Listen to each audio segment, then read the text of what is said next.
Before this video starts, I'd like to take a second to explain that while creating it, I suffered a few major technical issues. These issues caused me to lose a majority of my footage, and the project you're about to see is what I was able to make with the limited time and resources that I had left. Hi, my name's Noah and I'm a creative media student at FMP College. This project is my FMP or final major project. That means that it's my chance to show all the people in my class my skills at filmmaking. There's a lot I could have done with this film, but I chose to take this opportunity to talk about something that I think is very important and doesn't really get talked about enough. Mental health. More specifically, how different things and different mental illnesses can impact you. After creating a questionnaire with some of my classmates and my friends outside of college, I decided that the best way to make this film was to split it into a few different sections. The first section will investigate anxiety, the second will look into PTSD, and the final of the three will focus on depression, both in young and older people. But I want to talk about anxiety first. So what actually is anxiety? Anxiety is defined as a feeling of worry or unease, and the feeling can be anywhere from mild to severe. Everyone will experience some form of anxiety in their life. It could just be nerves before an exam or having to give a presentation. However, those diagnosed with anxiety will suffer from GAD will suffer these feelings on a regular basis. Suffering from anxiety and feeling anxious any different? If you suffer from anxiety, you'll often struggle to rationalise or control your fears. I like to use the example of a train bridge. Someone who doesn't suffer from anxiety might feel perfectly comfortable walking underneath one. However, someone who does suffer from anxiety might start to worry that the bridge could collapse on top of them or something worse could happen while they're walking underneath it. This might seem totally ridiculous, but for them it's completely possible. So what is GAD and how can it be caused? GAD, or Generalized Anxiety Disorder, is a long-term mental condition that can cause people to feel anxious about a wide number of small things. People who suffer from this tend to spend most of their time worried or having an anxious thought about something. It can get to the point where they struggle to remember the last time they felt relaxed. If you suffer from GAD, you can try and help yourself by exercising regularly, quitting smoking, and trying to cut down on the amount of caffeine and alcohol that you consume. GAD only affects about 5% of people in the UK.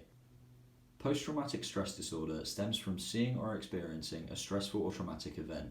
The first time it was recognised was when soldiers from World War I came back from fighting, and they suffered from what was then known as shell shock. Shell shock was the term used for the effects that war had on the soldiers, and they could only come from experiencing trauma in combat. PTSD grew from shell shock, as PTSD can be more than just combat. One of the main symptoms that you're suffering from PTSD is having bad dreams or flashbacks to the trauma you went through. A close friend of mine had an experience a few months ago where they were attacked on their way home from college. They were physically okay, but it took them a while to get over the event. The way they said they overcame the trauma was by working out in the gym a lot. They used the motivation to keep training so they could convince themselves that the same thing would never happen again. Depression can take a lot of different forms for a lot of different people. For some people, it can feel like a dark looming presence that constantly follows you around, and it's impossible to escape. Keeping a strong and healthy mental state is particularly important, and there are several things that you can do to help. The first of which is music therapy. This involves listening to music that you enjoy to try and lift your mood. Listening to classical or meditative music is recommended over a genre like heavy metal or rock, as it's proven to be much more relaxing. Another way to help fight your depression is by improving your body image and exercising whenever you can. People who suffer from depression tend to have a lower self-esteem than those who do not. Exercising regularly also releases endorphins, which help regulate your moods. The third method is talking to people. One of the most effective ways to overcome depression is simply to talk to the people closest to you. One of the most common things that people do is turning to drugs and alcohol. However, using drugs and alcohol regularly can have a negative impact on your brain and lead to illness like paranoia, psychosis, and problems like hallucinations or increased aggression. These recreational drugs cause the dopamine levels in the brain's reward center to rise. Dopamine, which is produced by amino acids, can be released into the brain by something like caffeine. A new trend has appeared where people have begun fasting from dopamine. This means that they've been sitting themselves inside an empty room and doing literally nothing all day.